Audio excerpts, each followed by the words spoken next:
Hello and welcome back to the Fastest podcast. I'm your host Jazz, joined with Pigeon, and today we are joined by a very special guest, Aiva Anagnostiadis, an Academy Hi. driver. Thank you so much for joining us. Yeah, absolute pleasure to have you with us today. So, how are you? How's it going at the moment?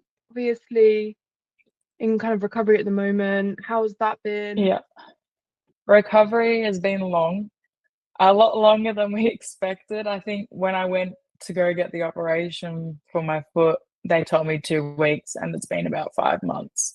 So it's a lot longer than we thought, just because they went in and they found all my muscles and ligaments torn and they had to get sewn back together. So I couldn't feel my calf for about 2 months. And then I had to learn to walk again and get everything, sorted. They put a screw in. So it's my braking foot. So it's so detrimental to racing.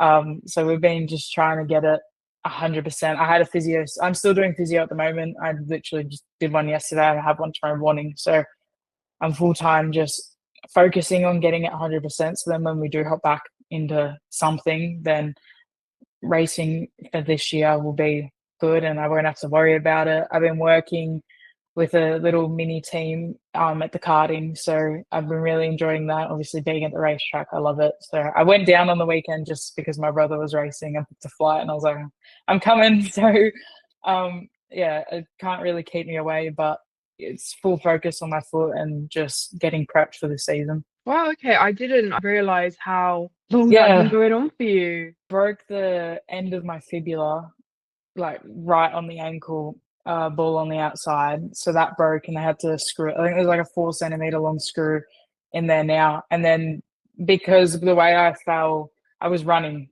training, wasn't even in a car or anything. I ran and it kind of rolled, but when it rolled in, everything tore and then the bone broke. And I walked home, I think nearly like 2 Ks on this foot in the rain while it was broken. I didn't really realize. I got home and I just collapsed. I was like, this is really bad.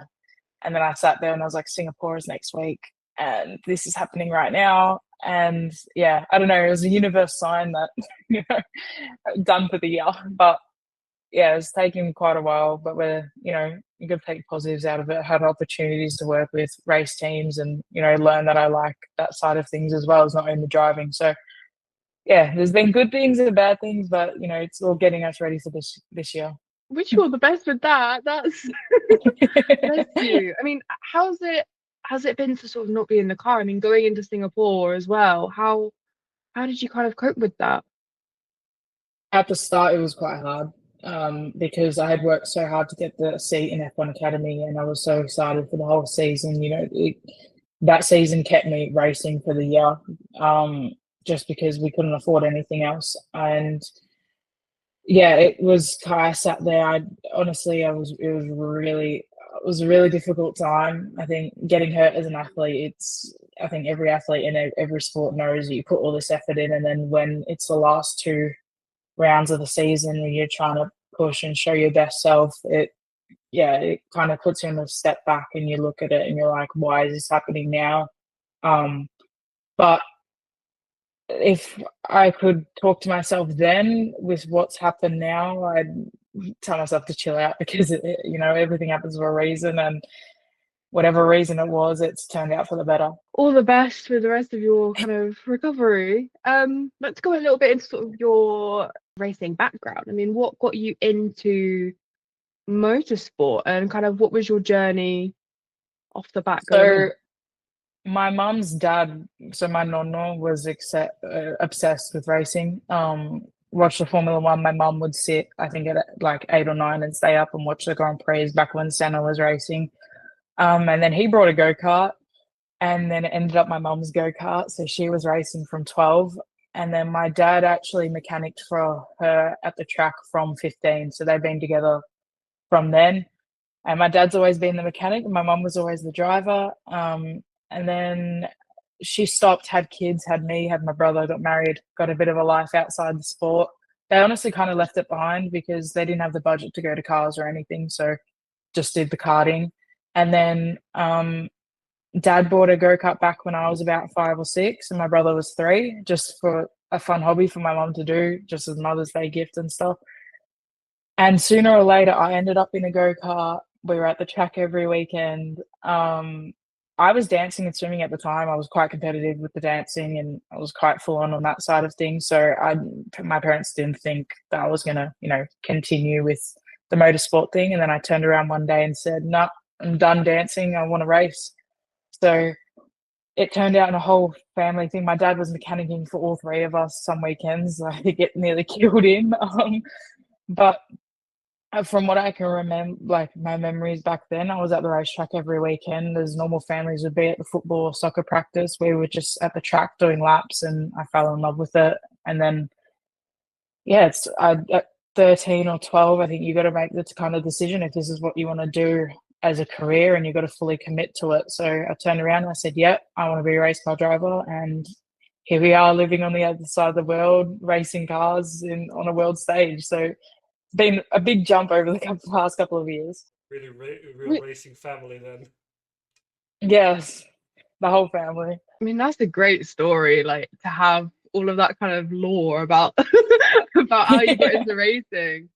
I mean, that's a fantastic route in, I think. That's so nice to hear that your dad was mechanicking all three of you. And I think at least it was good. Some families go in and they, like, the kids want to do it and the parents don't really know much about it, but they knew what to do straight away. I just rocked up and would jump and drive, and they would sort everything else out. You mean, yeah, like you said, not everyone kind of gets that, like, family, maybe they'll have the support, they're at the track with them, but not everyone has that kind of those connection straight away. Yeah.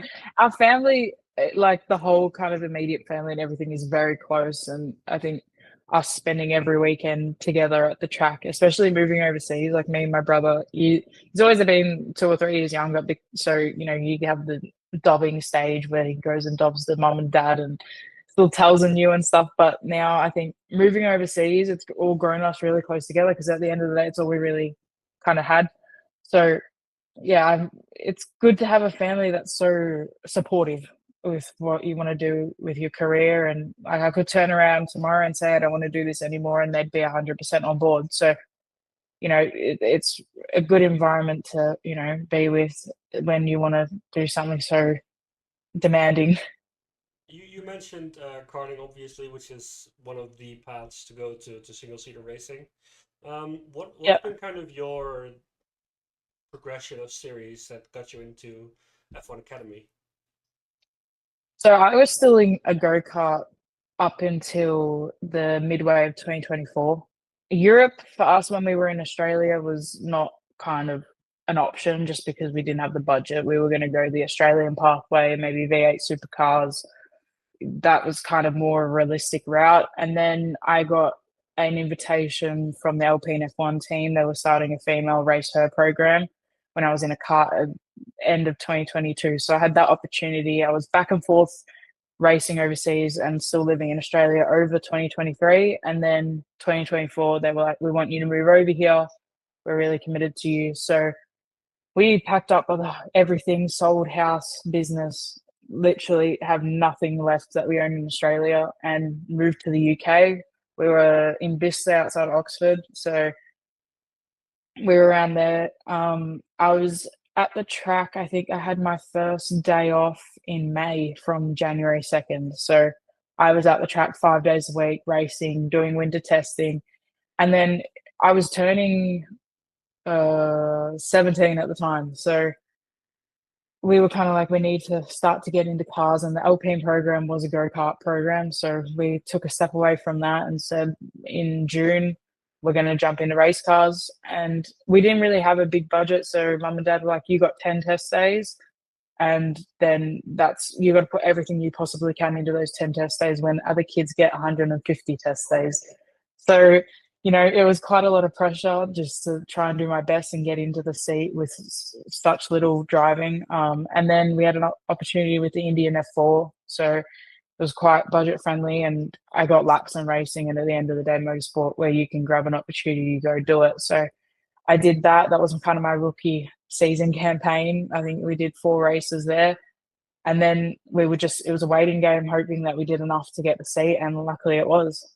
How was it working with Alpine? It was awesome. At the time, Abbi was there. So she was kind of doing what I wanted to do. So to have her to look up to as well. And I would go to the factory and train in the gym once or twice a week, walk around. You know, you got to see the F1 cars when no one else did.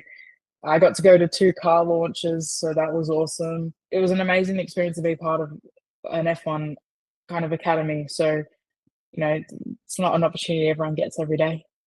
How does being a racing driver kind of shape your day to day? How does that work? I think I don't know what I would be without it in a way. I think a lot of people say, what other sport would you do? Well, I got no clue because this is like my life. I don't really know anything else.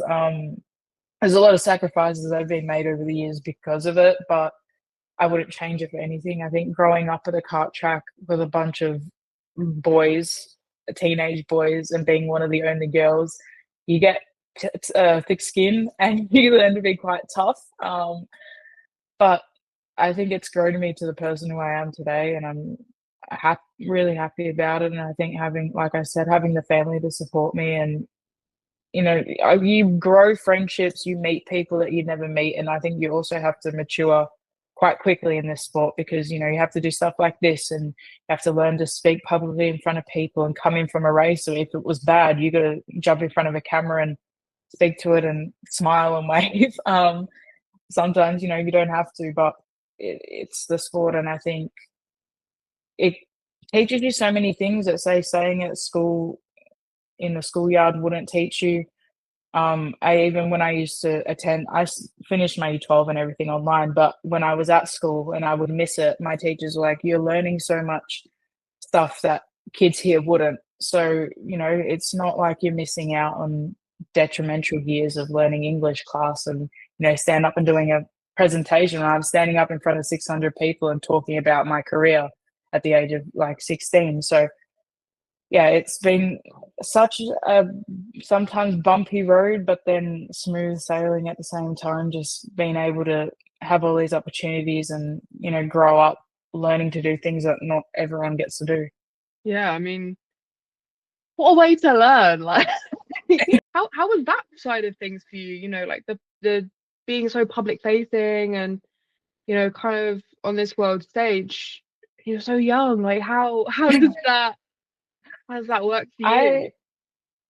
At the start, I was so like, oh, I'm not gonna do like any of that. Like, I'm not that kind of person. I don't want to do Instagram. Like, it's not my thing. I'll just race and drive. But then I turned around and realized I'm gonna need this platform at the moment, so I'm gonna have to change my ways. And I run my page, so I've had to kind of learn and open up to the social media type thing because I like to keep to myself quite a bit. But you know, you got to let people in eventually and show them like who you actually really are. So that's been a little bit difficult, but we're getting there. This stuff I actually kind of really enjoy. So I didn't think that I would, but I love the media side of things. I love talking to people about, you know, racing and sharing what it's actually like to be a racing driver, especially a female in such a male-dominated sport. And then just, yeah, my friends kind of look at me and go, when I was at school, oh, why are you posting so much? And why are you doing this? And why that? And now I think they finally understand because, you know, I'm at an F1 Grand Prix and you're not. So I have to do all this. But yeah, I love it. It's just, it's not something that's unusual in a way. It's just life. I mean, it's pretty interesting because if you're looking at F4, of course, they don't have as much media coverage compared to F2, F3, F1 Academy. How's that been like for you? Because you're on the big screens, you're international, and F1 Academy, of course, is a great series to get a platform. But how much of your time is spent actually trying to get the sponsors on your side as well? For us, I think it's different for every driver. Obviously, different budgets, different racing backgrounds, everything.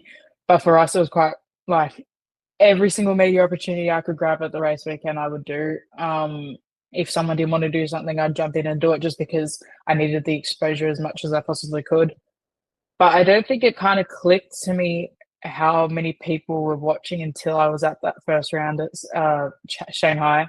I was driving around the qualifying. We do like an outlap, and then we would come into the pits and they'd change the tires and everything before we get started. And I was driving around looking at the stands, and they were like nearly full, and I was like, oh my goodness, this is insane. There's so many people here. And then it kind of clicked, and I was like, there's a lot of people watching me right now. There was a little bit of pressure about it, and I think Lewis Hamilton walked out of his pit box when I was parked, and I looked over and I was like, that's Lewis Hamilton, and I'm about to go race, and he's here. And I was freaking out. And I think on the warm-up lap, my engineer was talking to me, and I wasn't responding, but I didn't know it wasn't responding. And then he kind of like had to yell, and he's like, Aiva, and I had to snap out of it because I was just in like awe of everything that was happening. You have to learn to deal with the media quite a bit because, F1 Academy, it's like you said, it's got exposure that nothing else has. So you're a racing driver, but then when you come out of the car and stuff, there are media kind of demands that you have to attend to. And if you're having a bad weekend, which we did have a couple, and they come in with the camera and how they do the Netflix documentaries and everything, there's cameras everywhere all the time, so you just got to be on. And it does get a bit annoying, but we have our little driver's box, and any time that we wanted to shut off, we just walk in there and shut the door. I was in there quite a bit. But yeah, you learn to deal with it in a way. It's not, no driver loves doing that sort of stuff at the track. I think you'd rather do it away from a race weekend and be fully focused, but you got to try and learn to balance it. It's tricky. We even see it in F1 sometimes that drivers really, they don't want a camera in their face at that point. Yeah, and I think especially this is my first kind of championship series, like apart from the Indian F4, like I hadn't done anything else, so it was just like you're just jumping straight into this, and you haven't had any other kind of warm-up championships, you haven't done anything else, and it was just like bang, straight on, you're at the F1 Grand Prix, smile, wave, and go race. And I was like, okay. Straight in the deep end. I mean, I think you will handle it so well. I mean, I always find like the racing drivers better they handle the media, honestly. So I think it's crazy. It could also be luxury, of course. The F1 drivers, they have so much experience in it, so they kind of just let loose a little bit. Yeah. You mentioned about seeing kind of Lewis around when you were at your lap. Do you have kind of a racing hero? Like, I mean, obviously with your family being so involved, but do you kind of have a sporting hero or someone that's kind of inspired you on track? I say my mum because she was like the only female that I kind of knew growing up in the sport, and she was doing everything, so I just thought I could do everything, and I never really needed anyone kind of aspire to in a way. Obviously, I like Max Verstappen as a driver. I just like his character and everything, and I find it quite funny sometimes. But growing up, it was always my mum, just because she was a female in the sport and she was there with me every weekend, and if she could do it, then I could do it. And how was it kind of having that female role model? Because as you say, that's not maybe the most common thing. So how has that kind of shaped your outlook on racing? I think it never really clicked when I was younger that it was a bit unusual at the time for me to be the only girl out of 100 entries in a class, so I was just in my own little bubble at the racetrack, walking around with a bunch of boys, like just being mates and, going digging holes and swinging on trees. So I think I was kind of blind to it. And then I kind of hit 15, 16 when these opportunities started coming up. And I think when I was around 15, the push for females in the sport kind of started to grow. And then it kind of clicked, and I was like, looking back at when I was younger and stuff, and looking at me and my mum, and I was like, it was something that wasn't seen on an everyday basis for us supposed to be racing like up the front as well, and being so competitive with no other girls there. But I think for me, it's always just been I'm another racing driver, and I really look at it as I'm like number one girl, I'm the only girl here. But now being a part of F1 Academy, and then going back home and going to a couple of the race meets and seeing how many girls are actually there and how much they actually look up to you, it makes you happy in a way, because you're making a change in the sport, and you're giving these other girls confidence to be able to go to the track and join in, where looking back on it now, then it was difficult. Like you're the only girl out there, and you would get hit off just because they didn't want you in front of you, or there things would happen just because some boys wouldn't like a girl beating them. So yeah, looking back on it, I was really lucky to have my mum there to kind of a security blanket in a way without knowing it. Do you feel like a responsibility as a role model? Like seeing those younger girls coming through now, and obviously having that presence as an F1 Academy driver. Would you say you kind of feel a responsibility, or is that something you kind of take pride in and is just another part of the job? I think I just take pride in it. I don't feel like it's a job in a way. I feel like it's more just a part of like my bio, if you want to say. Like it's just something that is evolved over what I've been doing, and I'm really proud to have such an impact on the sport, especially when looking back on it. Like I said, there was hardly any girls at the track, and I went back at the start of the GP last year, and I walked into one of the race meets. I was invited down, and I seen how many girls were coming up asking for photos and stuff, and I was like, there's like a third of the grid is female in this category now, and I was one out of the 30. So it makes you happy to see and happy to know that the impact is actually working, and girls are getting the confidence to come and join in something that they wouldn't have been so confident to join before, whether that be even driving, but engineering, being a part of race teams, doing all the journalism and everything in such a male heavy sport. It's cool to be such a part of a change. Yeah, I mean it's a weird time now kind of in the sport. We're seeing so much more inclusion than we've ever had before, and I mean it's obviously a massive blessing and we need more of it. But did you like struggle at all coming up with mostly racing against the boys? I mean, I know you said that you kind of just got stuck in and did your thing, but I mean, how have you coped with the challenges of being a female racing driver? Because I mean, we all know that there are plenty of challenges that kind of come with that.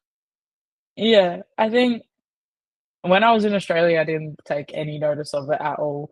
I think when someone would say, "Oh, people would make comments about being a girl in the sport," and I kind of just like look at them like, I don't know what you're talking about, but I'm gonna go drive. But these days, getting older and actually realizing the circumstances that you were in and the situations that were happening at the time, you look back and you go, yeah, that's not quite right. But I didn't pay any attention to it. I just drove. I loved being at the racetrack. I had a great team around me. Like my coach and manager has been with me since the age of 7. So it's 11 years, 12 years this year that he's been with me, and he's supported me the whole way through. I had my family there. My brother would race. So if someone would give me bad stuff, he would, go solve it. But I was kind of oblivious to it, to be honest, until I got older. But still to this day, I rather race with the boys, to be honest. I'd rather be in there.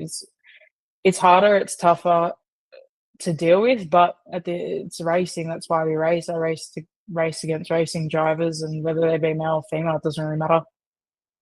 For sure. Yeah. You talked about this was your first season in F1 Academy. How was the learning curve for you to get the grips with this car, this stage, this team, and this format? I think the team being new in the championship with that car as well, it was kind of a learning curve at the start of the season for all of us. Even up until the end, I missed the last 2 rounds, which I think would have been the best results we had, just because we were finally getting the hang of it as a team. And then, as a driver, I think I've learned so much, and I'm still, looking back on it and taking away stuff. So then when I do jump in for this season and drive that, I'm fix the things that I need to fix, and then taking with me the positives that were out of the driving. But last year I didn't get to do any testing because we didn't have any of the budget. So it was difficult. Sometimes I go 8 weeks out of the car and then just jump in straight into, say, the Canadian Grand Prix, and have to have one practice session and qualify when everyone's been in the car for weeks and just doing laps. So that's the difficult side of things. But then at the other side, it taught me to adapt quicker than probably I ever have had to, and work with different engineers, different teams, drive different cars. It's just everything adds up at the end of the year, and you take it into the next, and you leave what you have to leave behind. Can you take us back to that moment where you find out that you're going to be an F1 Academy driver? Paint a picture for us. So I jumped in the car midway through the year, did the 10 test days, and then did the Indian F4. And then that was us cut out. That was like, all right, now we're just sit and wait. We've done all that we can do. And it was getting to end of November, and I was like, oh, like it's getting a bit late in the season. I don't know if it's going to happen. So I was kind of panicking in a way, but then not panicking. It was kind of just a bit of stress. And then I got an email from one of Susie's workers, and they were like, Susie's going to jump on a call with you December 1st at night. It was about 7 p.m. UK time. And I'm sitting there with mum. My brother and dad are away racing at the time, and sitting there, Susie jumps on a call with Delphine, one of her workers as well, and she's like, she was at a Grand Prix and the internet wasn't great. She's like, I'm just going to get straight to the point. You've got the seat for 2025. You'll be driving with TAG. Congratulations. Really excited to see what you can do. And then that was the end of the call. And I was kind of sitting there, just like the relief just like flushed out of me, and I was just smiling, and she's like, are you happy? And I'm like, yes, I'm very happy. I just don't know what to do. And my mum was next to me, and she's like hugging me and crying and stuff. And I rang my dad straight away, and I was like, me and my dad have kind of got the same personality, which, all right, now this is a task, let's get on it. And my mum was more like celebrating and stuff. So I rang down and I'm like, we got the seat. And he's like, all right, time to get, like, we're going to get more serious. Let's go get on the simulator, start training harder. Like, this is, you got an opportunity now. You got to grab it and run with it. So it was a big relief. I couldn't tell anyone till I think the week before the Aussie GP, which was in March. So I was quite a long secret to keep. I told my immediate family and I think my best friend, and then I would just, I'm not the best at keeping secrets, so it was quite hard. What's the feeling of getting on a sort of FaceTime with Susie Wolff? How's that? At the time, it was like I was starstruck, and I was like, oh my gosh. And then throughout the season, we saw her a couple of times, and it was so weird because her son started racing go-karts, and my brother's in the Mercedes junior program, and he's, vice world champion. He's quite good at karting. So he's been helping their son with coaching and driver coaching. And then I've been at the go-kart track, and Toto and Susie are just walking around, and you hug them hello, and it's just like they're friends. And looking back at it, I'm like, that's Susie and Toto Wolff. Like, people would be screaming over this, and I'm just standing there watching their son race with them. So it's at the time I was starstruck, and now I'm like, you've got relationships with people and connections that would have never happened without this opportunity. Yeah, I mean, that's going about your day. Susie and Toto over there, hi guys.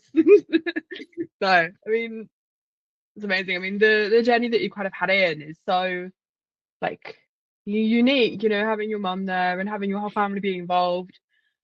I think that's just like the nicest, kind of most wholesome story of like way into motorsport. But I suppose let's get into the season that you had at F1 Academy. How, just overall, kind of how was that? Getting into the car, and then also track circuits. How was that different circuits? Yeah. You're racing on the F1 calendar. How was that as an experience? It was an up and down year. It probably wasn't the year that we were hoping for, just because I think we went into it as prepared as we possibly could, but it probably wasn't enough. But we didn't have the budget to do anything else. So it was like, I've got to give it as much as I possibly can. Like I said, we're out of the car for weeks in between races, and you just got to jump in and go. So that was the difficult part, and I think some of the results kind of showed that. But then on the positive side, we scored points. We were in the top 10 some races. We were the first Australian to score points. So, you know, it was an up and down year. It was a massive learning year. I think you're never doing a championship like that and then getting thrown onto the F1 stage. It's difficult. And if we could go back and do it a bit differently, I think we probably would. But at the end of the day, it shaped me to be the person I am. And having 2 bad weekends in a row and getting up and having to go again, it keeps you kind of going. Like I said, missing the last 2 rounds, it probably was the worst part of the year because I wanted to finish off the year and hopefully finish on a high. But it is what it is, and the year was hard and difficult, but there was a lot of positives that came out of the year as well. And we grew, I think, as my family grew, I grew as a driver and on and off track. You learn to work with different teams. Every experience that you have at the racetrack is one that you need to like take the lessons out of every single time, and you meet people that you probably would have never met without this opportunity. So I think some of the results were good and great, and some of the other results were not the best, and I think that's just a part of racing, and it's motorsport. You can have a crash one weekend and then get points the next weekend. It just is what it is. What was your most memorable weekend that you had? I think the first round at China, getting the first race, getting points on debut and being the first Australian to score points, that was probably the highlight. Do you have you had a favorite circuit? I mean, I think really Vegas nice would have been calendar. my favorite. I think Vegas would have been my favorite because I'd race there in go-karts. They do like a street car park meet, and I'd done that 2 years. Scusa Super Nights, it's called. I did that in 2018, and I think I did it in 2021. And then I was like, I'm going to get to race on the race car track now. Like, this is awesome. Like, to be go-karting in cadets, then going to seniors, and then doing race cars. I was like, this is going to be really cool. But I didn't get to race that race. But from the tracks that we did drive on, I'd say Montreal or Miami were probably my favorite. I mean, looking back at like the 2025 season, those last 2 races were some of the toughest in the year, I believe, because it was raining as well. Yeah, I saw the rain. I was like, maybe it's better that we're not there. I mean, chaos provides opportunity always. So yeah. yeah.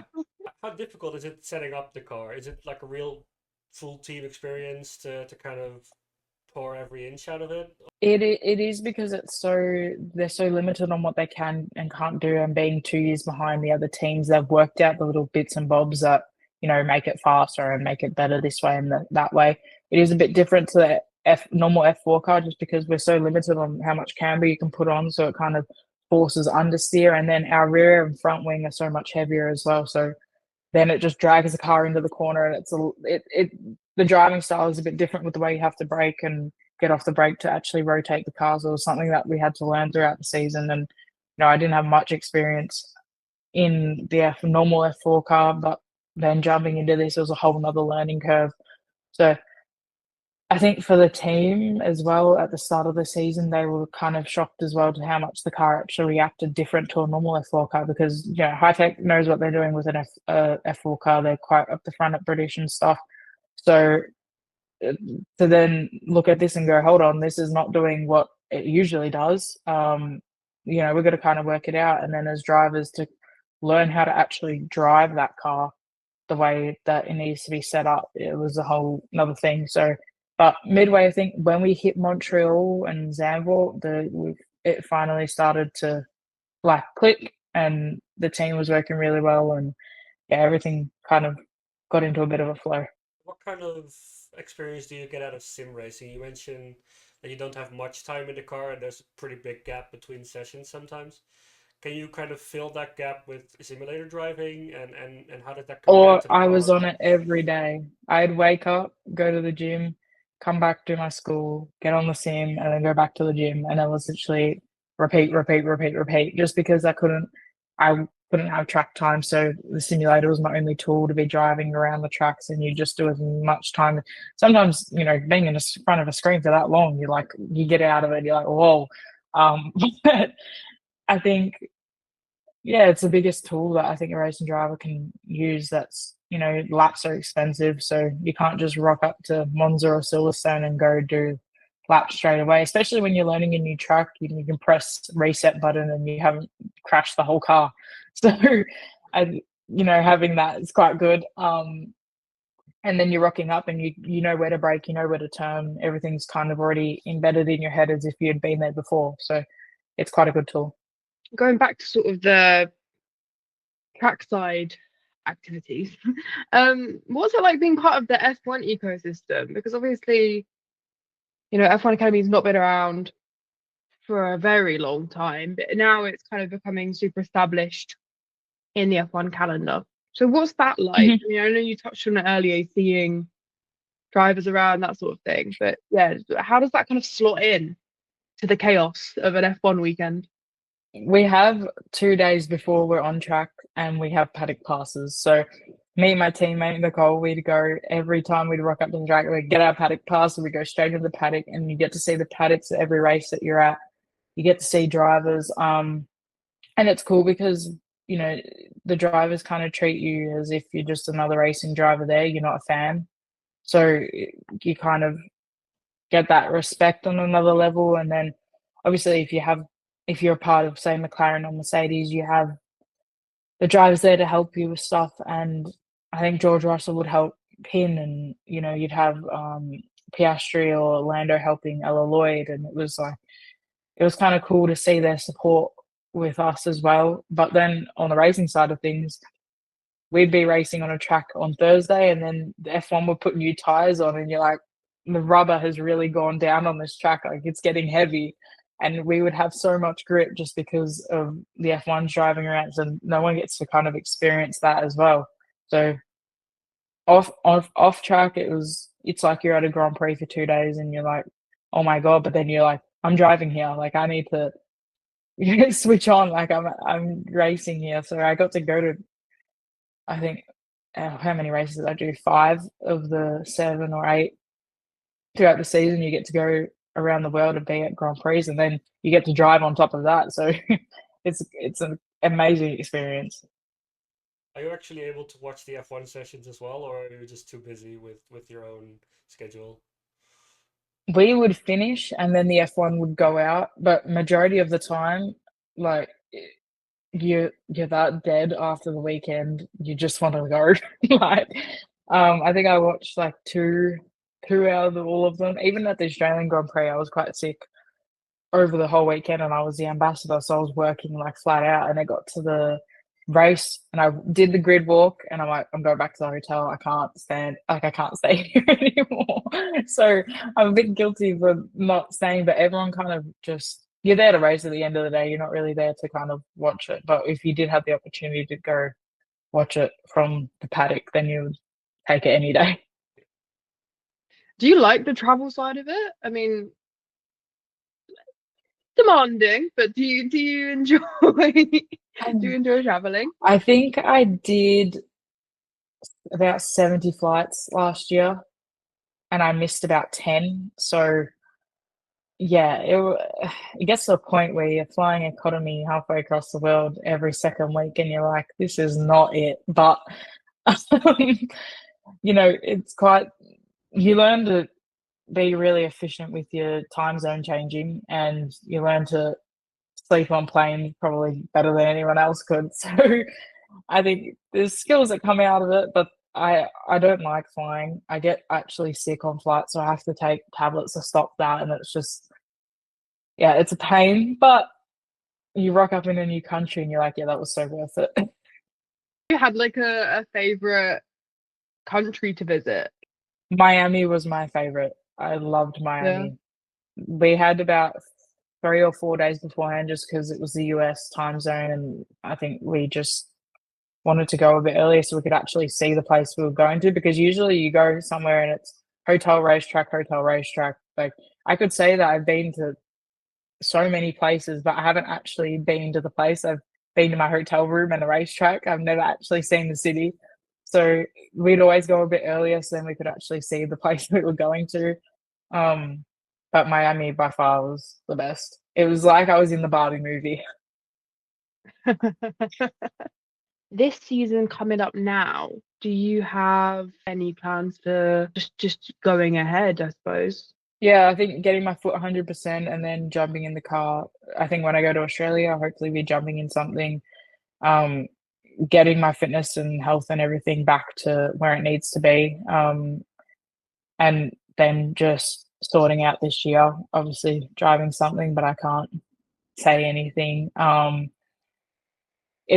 think this year is going to be another learning and growing year, and hopefully going to set up 27 quite well. I'll also be working at the karting track as well because I just really I worked out that I really enjoyed it. So I'm going to do as much of that as I possibly can fit in my schedule, do the media side of things and stuff because we've got some great sponsors coming on board now, and yeah, just live a racing driver's life in a way. If you kind of had to give, your younger self a piece of advice, or, other girls that are coming through the sport now, what would that be? I always say stop thinking about what other people think. Like, stop worrying about what other people think about you or what you're doing or anything, because one thing looking back, I still do it.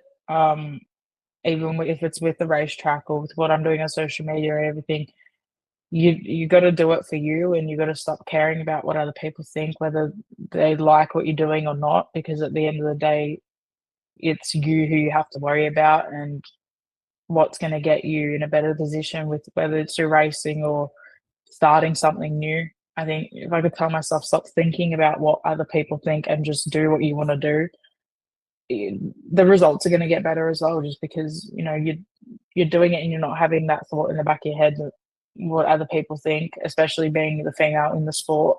I think there's times where you think and you're like, what does he think about this? What does he think about this? You got to do it for yourself and you can prove them wrong.